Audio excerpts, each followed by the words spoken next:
واش في خبارك هاد المعلومات على طائر الهدهد؟ خذ دقيقة من وقتك واسمع هاد المعلومات. كيتعتبر الهدهد طائر صغير، ولكن الحكاية ديالو كبيرة.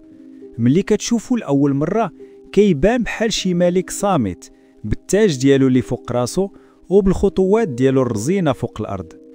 الهدهد ماشي غير طائر كيتغدى على الدود والحشرات، بل هو كائن عنده سر عميق كيعيش بين عالمين، عالم الأرض وعالم السماء.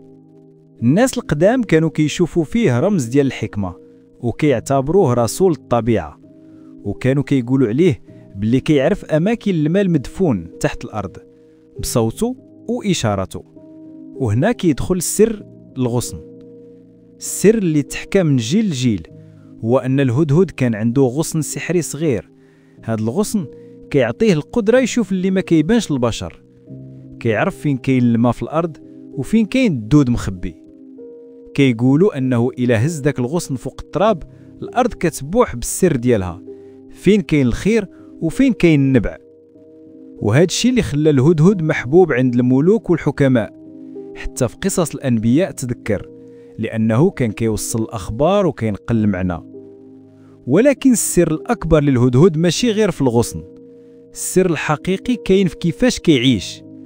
هو عارف راسو ضعيف قدام الصقور والنسور، ومع ذلك ما كيوقفش، كيطير يغني ويحافظ على التاج اللي عطاته الطبيعة، بحال رسالة صامتة للعالم. القوة ماشي في العضلات، القوة في المعنى اللي كتحمل.